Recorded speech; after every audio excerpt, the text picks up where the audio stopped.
कहना तो नहीं चाहिए, लेकिन शो के आगाज में सबसे पहले यही कहेंगे कि हा पीडीएम में लड़ाई पड़ गई है, क्योंकि पीडीएम की दो बड़ी ऑपोजिशन जमातें मुस्लिम लीग नून और पाकिस्तान पीपल्स पार्टी के दरमियान जो वक्ती मुफाहमत चल रही थी उसने दोबारा से मुजाहमत का रूप धार लिया और दोनों जमातें एक बार फिर खुलकर एक दूसरे के आमने सामने आ गई हैं। पीडीएम ने पाकिस्तान पीपल्स पार्टी को शो कॉज नोटिस जारी कर दिया है, जबकि शाहिद खान अब्बासी ने यूसुफ रजा गिलानी को ऑपोजिशन लीडर मानने से इनकार कर दिया। कहते हैं अगर गिलानी हकीकी ऑपोजिशन है तो सेनेट में अदम एतमाद लेके आए। एहसन इकबाल ने बिलावल भुट्टो को नौमौलूद सियासतदान कह दिया और मशवरा दिया कि गुफ्तगू में एहतियात करें। मेरा काम था शो कॉज जारी करना, जो सदर साहब का हुक्म था, जब जवाब आएगा उसको पीडीएम कंसिडर कर लेंगे। बिलावल भुट्टो जरदारी साहब भी सियासत में नौमौलूद हैं, गुफ्तगू में एहतियात करें। तमाम जमातें मिलकर लॉन्ग मार्च के जरिए मुस्ताफी हो जाती, बुसीदा निजाम 10 दिनों के अंदर जमीन बोस हो जाना था, लेकिन पीपल्स पार्टी ने 9 जमातों को साथ न देके इस निजाम के लिए एक नई लीज ऑफ लाइफ दी है। दूसरी जानिब नून लीग ने 5 जमातों के 27 सेनेटर्स के साथ सेनेट में अलग नशिस्तों का मुतालिबा कर दिया है। वो कहते हैं कि पाकिस्तान पीपल्स पार्टी के साथ नहीं बैठेंगे। पहली लीगी पार्लिमानी लीडर आजम नजीर तारड़ बोले कि ऑपोजिशन लीडर बनवाने के लिए हुकूमती बेंचों से तोहफा आया। तशरीफ रखें दिलावर खान साहब, आप अपने टर्म पे बात कर लें। चेयरमैन साहब बात करूंगा। चेयरमैन साहब मैं आप तशरीफ रखें, तशरीफ रखें जी। सेनेटर साहब तशरीफ रखें, जुबान हमारी भी तशरीफ रखें। सेनेटर साहब आप अपने टर्न पे बात करें। बिलावल भुट्टो की जेर सदारत पीपल्स पार्टी के सीनियर रहनुमाओं का इजलास हुआ, जिसमें पीडीएम के शो कॉज नोटिस को मुस्तरद कर दिया गया। शुरका ने कहा कि पीपल्स पार्टी को शो कॉज देने वाले अपनी सियासी तारीख पे नजर डालें, नजरिया जरूरत की सियासत करने वाले हमें नजरियात ना सिखाएं। बिलावल भुट्टो का कहना था कि पीपी ने पीडीएम बनाई और इसका तहफ़्फ़ुज़ करना भी जानती है। पीपल्स पार्टी के रहनुमा नबील कबोल का कहना है कि पीपल्स पार्टी पर इल्जाम लगाने वालों की अपनी डीलें चल रही हैं। इनकी एक नहीं 2 डीलें चल रही हैं, एक आने की और एक जाने की। आपको लगता है कि आज से 15 दिन बाद पीडीएम में पीपल्स पार्टी उसका ऐसा होगी या नहीं होगी? उनकी बातों से लग रहा है कि नहीं होगी। डील की बातें हो रही है तो क्या सिर्फ जाने की बात हो रही है कि वापस आने की भी डील हो रही है? एक आएगा और एक जाएगा। मरियम नवाज शरीफ साहब बाहर जाएंगी और मियां साहब वापस आएंगे। मरियम खुद नहीं जाना चाह रही है। इनका ये जोर है कि मरियम बाहर जाए, नवाज शरीफ साहब वापस आ जाए और मरियम बाहर चली जाए। कुछ लोग समझते हैं कि नवाज शरीफ साहब जो है वो इतने पॉपुलर नहीं है जितने मरियम हो चुके हैं। एक और शख्स बैठा है जेल के अंदर जो बाहर, जिसको आना था लास्ट वीक, उसका बाहर आना रोक दिया गया। इसकी भी साथ में डील चल रही है कि उसको बाहर आने दिया जाए। डील करने वाले 2 अलग लोग हैं। और इसी तमाम तो सूरत हाल के हवाले से बात करेंगे। पाकिस्तान पीपल्स पार्टी की सेनेटर शेरी रहमान साहब हमारे साथ मौजूद हैं। बहुत शुक्रिया शेरी रहमान साहब, आप हमें वक्त देने के लिए। आपसे पूछना चाहेंगे कि बाप से वोट लेने के मामले पर पीडीएम ने बाप की जमात को शो कॉज नोटिस जारी कर दिया है। ऐसा लग रहा है कि मामला काफ़ी ज़्यादा तूल पकड़ गया है। पाकिस्तान पीपल्स पार्टी का इस हवाले से क्या रद्द-ए-अमल होगा? सॉरी, आप कोई होते नहीं है हमें शो कॉज देने। अलायंसेस में कोई किसी को शो कॉज नहीं देता। हम उनके लिए ना काम करते हैं, ना हम उनकी जमात का कोई निचला हिस्सा है। तो नो, हमारी अलग जमात है, अपनी रिवायत के साथ, अपने तशख्खुस और अपनी आइडेंटिटी के साथ। तो हमें कोई शो कॉज कोई और एंटिटी दे नहीं सकती। ठीक है जी, हम बस शो कॉज। अच्छा, ये बताइए बिलावल भुट्टो जी, वो तनहा ऑपोजिशन करने के लिए तैयार है।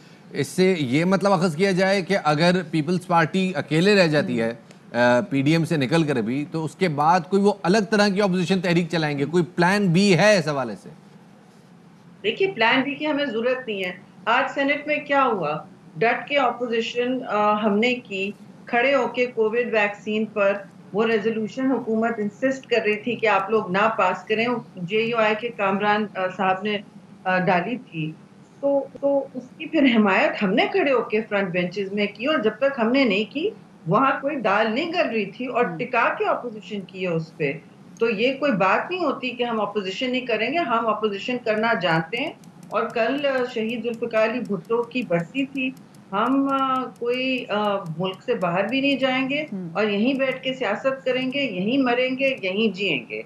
और साफ हमारे अमाल से आपको पता चलेगा कि क्या ऑपोजिशन होती है हकीकी और किस जरिए होती है। ये लॉन्ग मार्चेस और गैर आईनी हम करने तैयार, लेकिन गैर आईनी इकदाम तो आप नहीं लेते ना। आप पहले जो आपके पास फोरम्स हैं जिसमें आप इलेक्ट होके आते हैं, जिसके लिए आप लॉन्ग मार्चेस करते हैं, जिसके लिए आप इलेक्शन लड़ते हैं, पार्लियामान के अंदर मैदान जंग हमारे लिए होता है। और हमने यके बाद दीगरे यहाँ जीती हैं, बाय इलेक्शन इनसे करवाए, हमने कहा नहीं पीछे मत हटे, मैदान जंग है, मत रास्ता छोड़े इनके लिए। और फिर सेनेट में आपने अक्सरियत देखी, आज उसके आपने सम्राट देखे, हमने डिफीट किया है गवर्नमेंट को। फिर हमने वहाँ नेशनल असेंबली में जो अदम एतमाद का एक इतना लंबा चौड़ा यूसुफ रजा गिलानी की जीत में साफ अपनी स्ट्रेंथ दिखाई है, उसमें पीडीएम का बहुत बड़ा हाथ था। उनके पास कैंडिडेट नहीं था, उन्होंने हमसे पूछा, हमने जिलानी साहब को पर्सुएड किया, आमादा किया कि आप करें। उसके बाद वो आए। तो भी कौन सा आपने इतना बड़ा एहसान है कि आप हमसे कह रहे हैं कि आप अपनी जायज पोजीशन दे दें। 21 हमारे सेनेटर्स हैं। जब आप खैर शेर साहब, हमने ये भी देखा था कि परवेज रशीद साहब मुस्लिम लीग नून की जानिब से कैंडिडेट थे, लोगों की जानिब से भी कन्विंस किया गया और यूसुफ रजा गिलानी साहब एक बेहतर कैंडिडेट बनके, तमाम तर क्योंकि सबकी मुफाहमत इसमें शामिल थी तो वो कैंडिडेट बनके उभरे। ये बताएगा, जैसे भी आपने भी बात की कि हम लोग मुल्क में ही रहेंगे, मुल्क में ही मरेंगे और मुल्क में रहकर ही सियासत करेंगे, तो एक तरीके से ये भी तो आप बयान दे रही है ना। और हम ये देख रहे हैं कि मुसलसल दोनों अपोजिशन जमातों से बयानात का सिलसिला जारी है, जिसकी वजह से सिचुएशन काफ़ी ज़्यादा हीटेड हो गई है। कुछ कंट्रोल करने के लिए आप लोगों में राब्ते हो रहे हैं? आई एम सॉरी, बयानबाजी इनको बंद करनी चाहिए और आप देखना चाहिए कि हदफ आगे क्या है इनके। हम एक सियासी जमात हैं, एक मंजीवी सियासी जमात है, हमारे दरवाजे हमेशा ऑपोजिशन के लिए खुले होते हैं। सवाल नहीं पैदा होता कि हम किसी से बात ना करें, हम डे टू डे में भी एक दूसरे की मदद। वो चाय गुजर गई, वो ऑपोजिशन को, पीडीएम की जमातों को बड़ा इंतजार था कि 4 तारीख होगी, सीसी का इजलास होगा, इजलास में सब मिल के बैठेंगे। फिर हुकूमत ने दोनों ऐवानों के, ऐवान बाला के, ऐवान ज़ेरीन के, दोनों के इजलास तलब कर लिए। तो ज़ाहिर है आपका वो कोरम पूरा नहीं हुआ। तो अब वो जब भी पूरा होगा कभी भी, तो उसके बाद क्या ये जो पीडीएम के जो आपने जो मुआहदे में लिखा था कि वो तहरीक अदम एतमाद लाई जाएगी, इस्तीफे दिए जाएंगे वगैरह वगैरह जो भी चीज़ें थी, तो क्या उन ऑप्शंस में फिर दोबारा से कभी गौर होगा? हम बॉयकॉट और इस्तीफों का की सियासत में नहीं यकीन करते। आपको याद होगा एपीडीएम में भी यही हुआ था कि बॉयकॉट करें। फिर सबने इलेक्शन लड़े, हमने नहीं, हमने तो नहीं लड़ा। हमने तो पीछे नहीं हटे और हमने इलेक्शन जीता। जब 1985 में इलेक्शन हमने बॉयकॉट किया था, उससे हमें तल्ख तजुर्बा हुआ है और उससे हमने एक जमहूरी सबक सीखा है। उस सबक को, मोहतरमा शहीद के सबक को हम नहीं भूलना चाहते। बहुत बहुत शुक्रिया रहमान साहब। सेनेटर शहरी रहमान साहब हमारे साथ मौजूद थी, बता रही थी जनाब के प्लान तो है, लेकिन ये जो ऑपोजिशन, ये पीडीएम जमातों का जो रद्द अमल है ना, ये जो जिस तरह से उन्होंने रिस्पॉन्ड किया, वो ऐसा बड़ा बॉसी किस्म का। आप कौन होते हैं हमें मतलब शो कॉज नोटिस जारी करेंगे? शी इज राइट कि हम आपके लिए काम थोड़ी कर रहे हैं, हम तो एज ए टीम काम कर रहे थे। तो खैर देखते जनाब के इस हवाले से आगे जाके क्या होता है।